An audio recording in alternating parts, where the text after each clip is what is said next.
Well, kids, I guess it is time for part five of this conversation of public school and the damages that it caused me. I'm going to go 1991 to 92. Um, I was really into punk rock at this time. I started going to shows.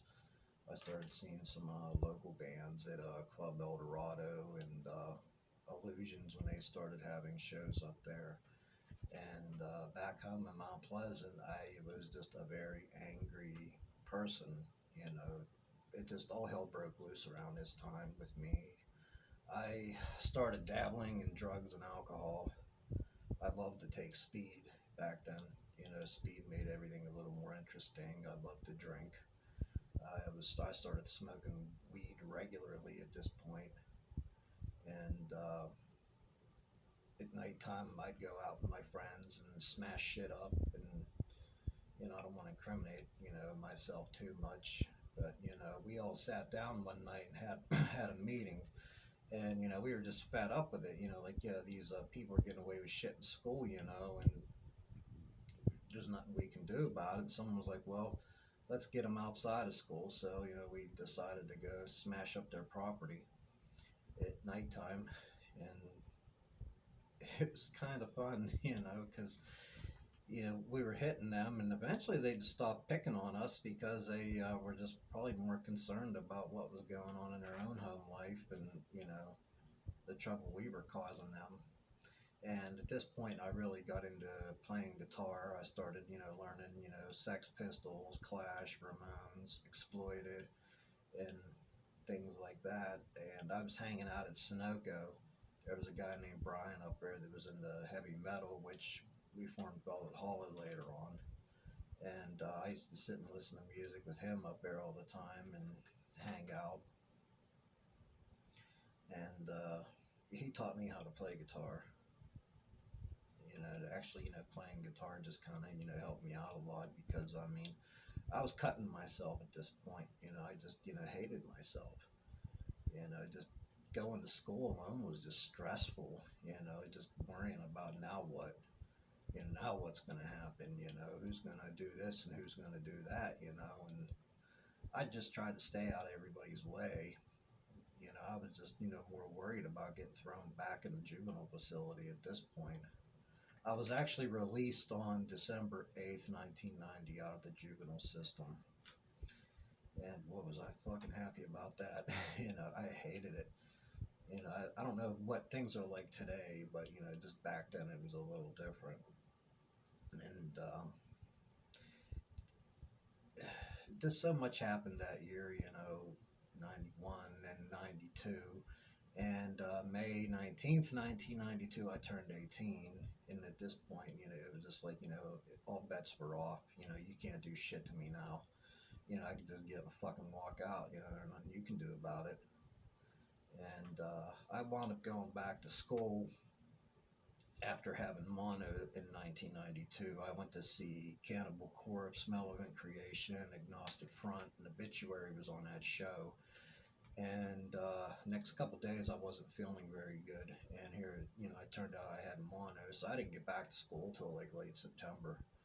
And when I did go back, I just hated it. The only thing I looked forward to really was just going down to Votech, because I was down there with other people who were like me, even though they were in different classes down there, especially the art department.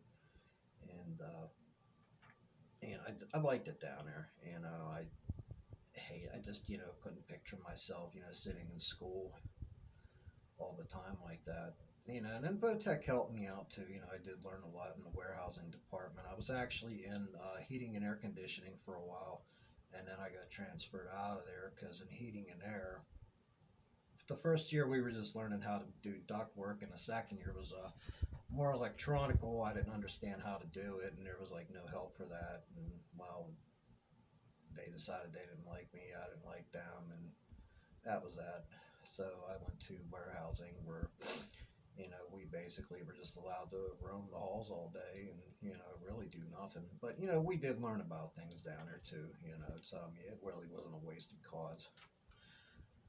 So my senior year, I remember just going back there, just I just didn't like anybody at this point, just I don't know, just I was having started having panic attacks, and my depression was up. And I remember one day this one girl didn't like how I looked. She didn't like the fact that I was in the punk rock, so she just like started beating the fuck out of me, and there was nothing I could really do about it, and it's not like she got in any trouble over that. So it was like, oh, so this is how it's going to be, I'm going to walk in the door and people are just going to do what the fuck they want. Well, fuck you. So that year, I'm going to say this, I was never a neo-Nazi. I was never into the whole Nazi thing, but it was shock to me, shock value, because I mean, you had the exploited singing Hitler's in the charts again, and you had the old punks that were wearing swastika armbands. And coming from a small town, we weren't very educated on, what was going on out there, because there was a lot of Nazi skinheads in my area, which I hung out with because that was all you could do. I mean, it was just confusing for me because I knew hatred was wrong and everything, but at the same time, I was getting a rise out of people, and that's kind of what I looked at it as. And I did a report for some kid on Adolf Hitler because I needed the money. I was doing drugs at this point, partying, and he was going to pay me $50 to do a book report for him. So I was like, okay, so I did this book report and everything. Then somebody went down to the office and turned me in for trying to start a race war, which that was never a situation.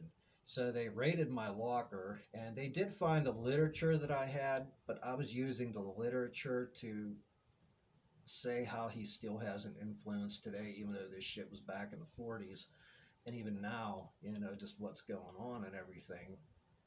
And they called the state police, and they're like, well, you better get out of here or we're filing charges on you. And I saw that as my ticket out. I'm like, bye, fuck you all, see you later.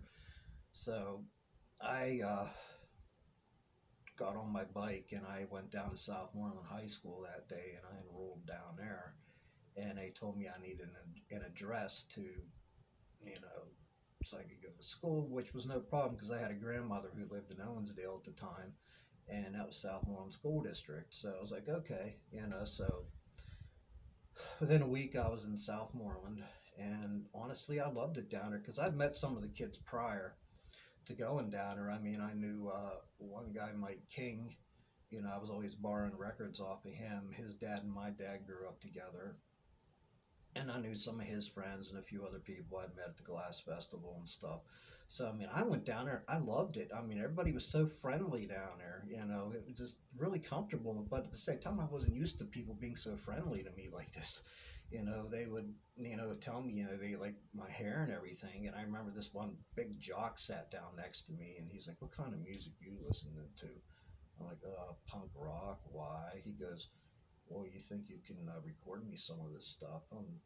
Sure, no problem. And the next day he swaps me with like all these blank tapes. So it's like, for the past couple nights I was busy recording stuff for him, which we'll play in later on here. And, just the people down there, it was incredible, just a lot nicer. And, so I wound up graduating from Southmoreland. And after graduation, I remember I was walking the street, and this little psychedelic-looking minibus pulls up, and here was the jock I recorded this stuff for. They grabbed me, and I drank some beers with them. They took me down to Salty Dog racetrack, and we rode the go-karts down there, and you know, which that was kind of cool, because that I was never invited to any functions like up in Mount Pleasant like that. Even though the jocks and the preps had the parties up there, I was never invited to any of them. But Southmoreland was just a totally different story. I mean, I actually made the honor roll down there, which I've never done that before. It was just so different. The teachers were different down there too.